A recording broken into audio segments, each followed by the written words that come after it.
Yeah, honestly, I've been working really hard to get back to full health, and I feel like probably over these last couple of weeks is when I've probably started feeling my best. Obviously, my ankle kind of.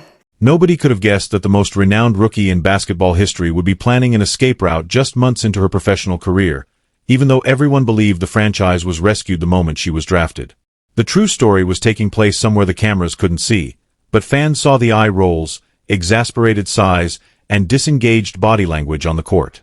There have been rumors circulating in the locker room about a broken relationship that has entirely collapsed, resulting in one of the most startling power struggles the league has ever witnessed.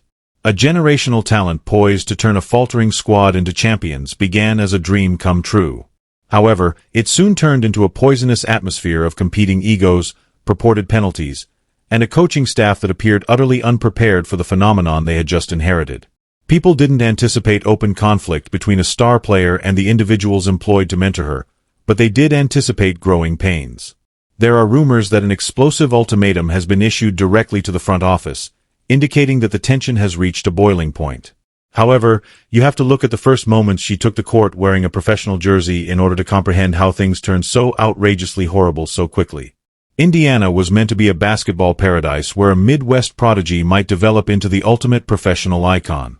Rather, the situation's actuality struck like a goods train, revealing a pervasive organizational failure that could not be concealed by packed stadia. Charter aircraft, huge broadcast deals, and a degree of international attention the league had never seen in its history were all part of the completely unprecedented anticipation surrounding her visit. If a franchise were given this kind of golden ticket, you would think they would do all in their power to play to her talents, keep her safe, and create a structure that would enable her to succeed right away. However, week after week, the complete opposite was shown on national television. It was a stunning demonstration of a conventional coaching staff frantically attempting to cram a revolutionary talent into an antiquated, stifling cage. It was a textbook in poor management. Before it even really started, the most successful career in basketball history was in danger of being derailed by a fundamental clash of ideals. This divergence was more than simply a small setback. The team's response to its top player being physically assaulted on the floor was the first indication of this disastrous failure, not the playbook. The physical punishment meted out to this rookie was completely unusual and revealed a serious weakness in the team's leadership. The transition from college to the pros is often harsh. In addition to playing tough defense, other teams were sending a message by using hard fouls, aggressive traps, and constant full-court pressure to intimidate the rookie. Every night, veterans in the league took their anger out on her jaw, ankles, and ribs because they felt humiliated by the media circus surrounding her.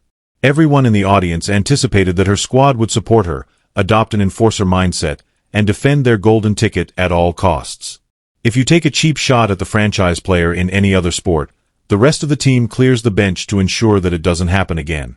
Rather, the strange passivity of the coaching staff in the face of the nightly beatings astounded the supporters.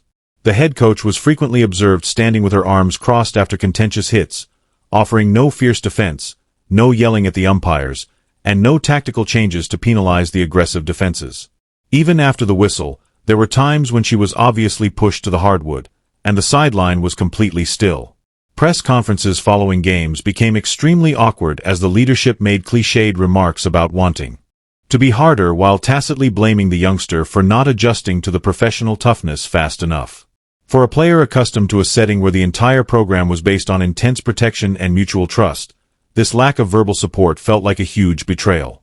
The inability to protect her was not just a physical problem but also a psychological one that sowed the first seeds of intense animosity. She was bearing the brunt of the league's financial expansion, absorbing the envy of seasoned players, and staring at a bench that appeared utterly unconcerned with her plight.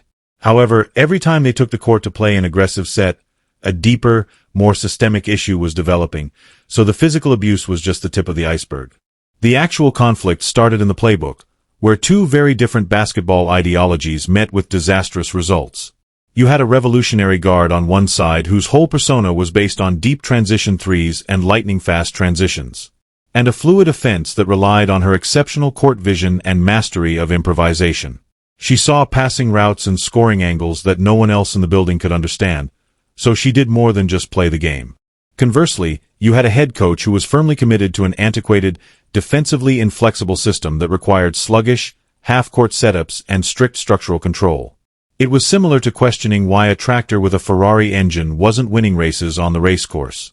The offense turned into a slow mess every night, and the ball was frequently removed from the rookie's hands during critical plays, leaving onlookers in total shock. Play calls from the sidelines appeared to be intended to limit rather than to release her, resulting in really annoying scenes when she had to act as a decoy by standing in the corner while less skilled players made poor shots. It was impossible to hide the frustration, which showed up as frigid glares to the bench following missed plays, shaking heads, and thrown-up hands. On national television, basketball analysts started dissecting the coaching approach, pointing out that the staff was completely neglecting to make use of the best offensive tool available. Every time the rookie attempted to accelerate the tempo and the pace quickened, a timeout would be called, halting the momentum in its tracks and setting up a tedious, highly predictable half-court play. It was only a matter of time until the silent dissatisfaction turned into audible outrage since the disparity was so obvious. She was suffering with a systematic repression of the variabilities that made her a worldwide phenomenon, not merely growing pains. The season's course would be drastically altered by what transpired behind closed doors, and the relationship would be irreversibly damaged. Inside the company, rumors started to circulate that private meetings and film sessions had become extremely hostile battlegrounds. The rookie, who is renowned for having an extremely high basketball IQ, reportedly stopped biting her tongue and began asking the coaching staff directly about the lack of offensive tweaks. According to insiders, there were furious arguments during which she pointed out the obvious shortcomings in their spacing, the predictability of their setups, and the utter ineptitude of managing a slow-paced offense with a roster designed for speed. It is quite taboo for any newbie to criticize a professional coach. However, this rookie wasn't your typical one. This player was bearing the entire league's financial burden. She supposedly sought better plans that didn't keep her trapped by double teams with no outlet pass because she was aware that the offense was flawed and that the spectators could see it. The coaching staff was offering her little tactical support as she faced blitzes and face guards that stretched 94 feet across the court. There were no screens set up to release her. She was effectively told to work it out on her own against the world's best defenders, and there was no off-ball movement intended to punish the aggressive traps. This degree of disobedience and strategic interrogation was a severe blow to the egos of a coaching staff attempting to create authority and demonstrate their dominance. The leadership apparently saw this as a direct threat to their authority rather than taking the criticism, modifying the plan, and working with their generational point guard. They created a poisonous power struggle where ego took precedence over actually winning basketball games because they were anxious to show that their method was superior to any one player.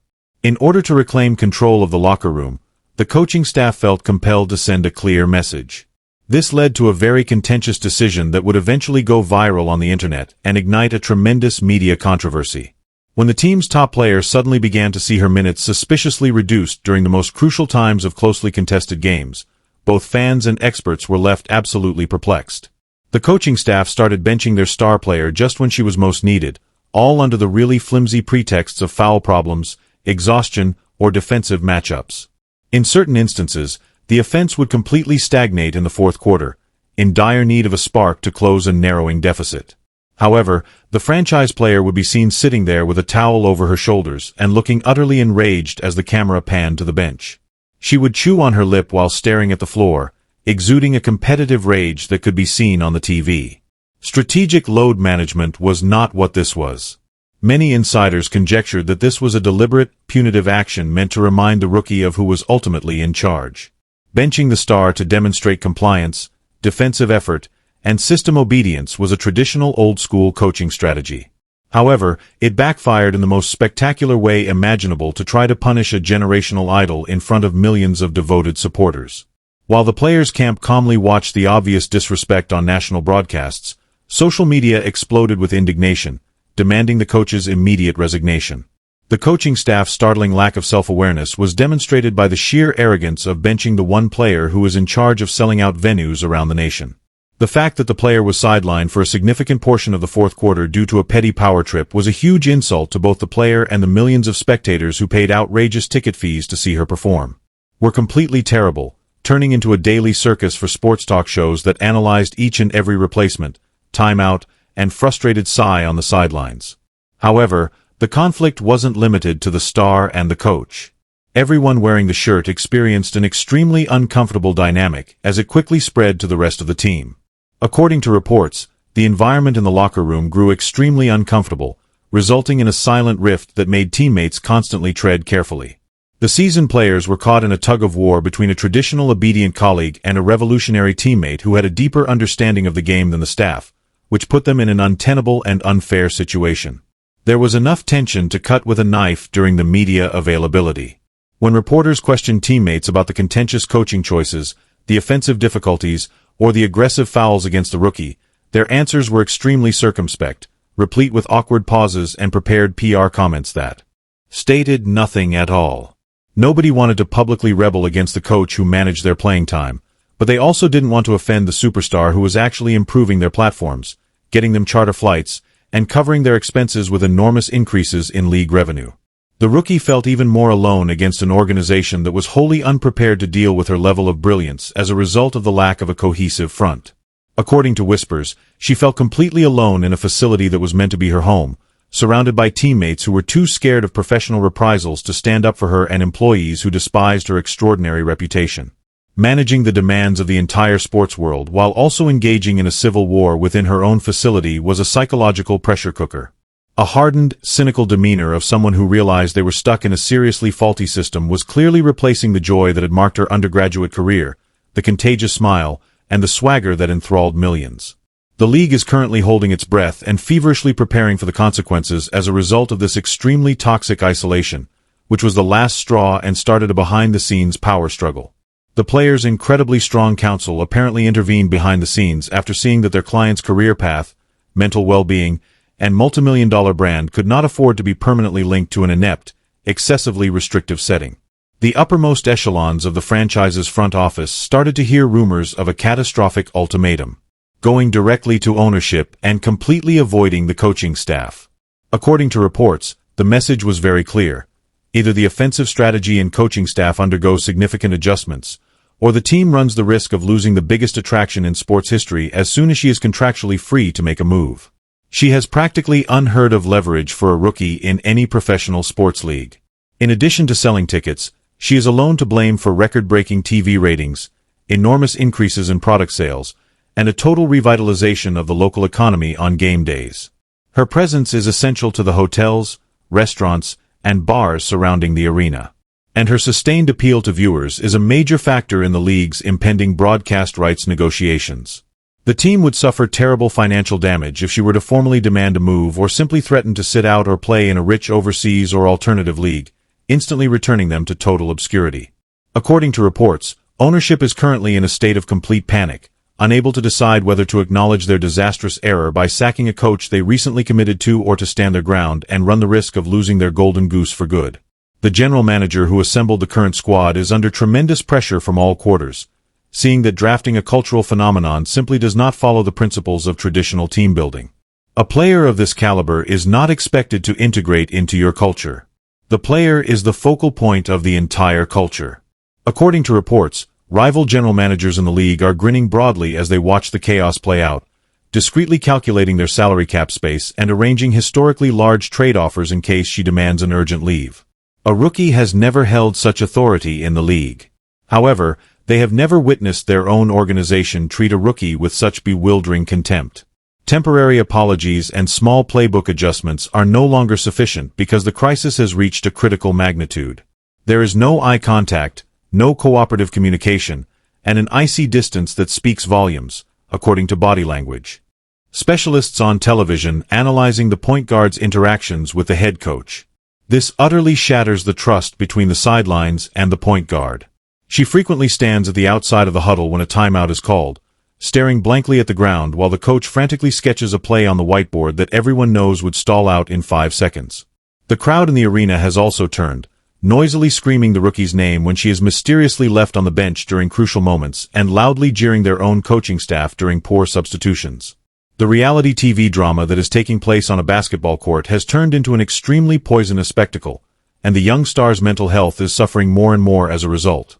Her tiredness is evident in her post-game press conferences, as she tightly grips the microphone while trying desperately not to let her true anger show through. She gives short, well-rehearsed replies to avoid making more bad headlines.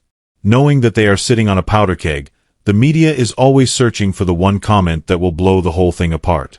For someone her age, She has managed the tremendous strain with a level of elegance that is simply astounding. However, everyone has a breaking point, and it appears from the rumors that she is just on the edge of hers. The front staff is well aware that time is running out and that every decision they make is being scrutinized by the whole basketball community. They are now handling more than simply a basketball.